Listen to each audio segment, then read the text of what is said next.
അനീഷിനോടൊന്ന് സംസാരിക്കുവാൻ രാവിലെ തൊട്ട് ട്രൈ ചെയ്തുകൊണ്ടിരിക്കുകയാണ് അനുമോൾ. അങ്ങനെ അനീഷ് ആദിലയോട് സംസാരിക്കുന്നത് കണ്ട് അനുമോൾ അവിടെ ചെന്ന് ഇരിക്കുവാൻ ശ്രമിച്ചു. ഇത് കണ്ടപ്പോൾ അനീഷ് അവിടെ നിന്ന് എണീറ്റ് പോവുകയാണ് ചെയ്തത്. ആദില പറഞ്ഞു, നീ ഒന്ന് പോയി സംസാരിക്കേ. അങ്ങനെ ആദില അനീഷിൻ്റെ അടുത്തേക്ക് ഉന്തിത്തള്ളി വിടുകയായിരുന്നു. ആ സമയം അനീഷ് പുറത്ത് ഊഞ്ഞാലിൽ ഇരിക്കുകയായിരുന്നു. അനുമോൾ ഓപ്പോസിറ്റുള്ള ഊഞ്ഞാലിൽ പോയി ഇരുന്നപ്പോൾ അനീഷ് അവിടെ നിന്നും എണീറ്റ് മാറാൻ ശ്രമിച്ചു. അപ്പോൾ അനുമോൾ പറഞ്ഞു, എനിക്കൊന്ന് സംസാരിക്കണം അനീഷേട്ടാ എന്ന്. ഇത് കേട്ടപ്പോൾ അനീഷ് തിരിച്ചു പറഞ്ഞു, ആ അധ്യായം ഇവിടെ അവസാനിച്ചിരിക്കുന്നു. എനിക്ക് അതിനെക്കുറിച്ച് ഒന്നും സംസാരിക്കുവാനില്ല, ഒന്നും കേൾക്കുവാനും താല്പര്യമില്ല എന്ന് പറഞ്ഞുകൊണ്ട് അകത്തേക്ക് പോവുകയായിരുന്നു. പിന്നാലെ അനുമോളും പോയി, എനിക്ക് സംസാരിക്കാനുള്ളത് മുഴുവൻ കേൾക്ക് എന്ന് പറഞ്ഞു. ഇത് കേട്ടപ്പോൾ അനീഷ് പറഞ്ഞു, എനിക്ക് കഴിഞ്ഞ കാര്യങ്ങളെക്കുറിച്ച് പറഞ്ഞ് പോസ്റ്റ്മോർട്ടം ചെയ്യുവാൻ ഒട്ടും താല്പര്യമില്ല.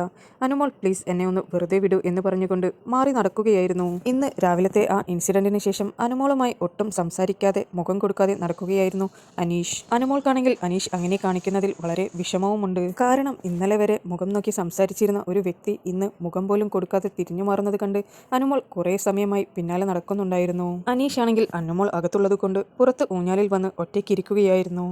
നിങ്ങൾക്ക് ബിബിയുടെ പുതിയ അപ്ഡേറ്റ്സ് അറിയുവാൻ താല്പര്യമുണ്ടെങ്കിൽ എൻ്റെ ചാനൽ സബ്സ്ക്രൈബ് ചെയ്ത് സപ്പോർട്ട് ചെയ്യുക.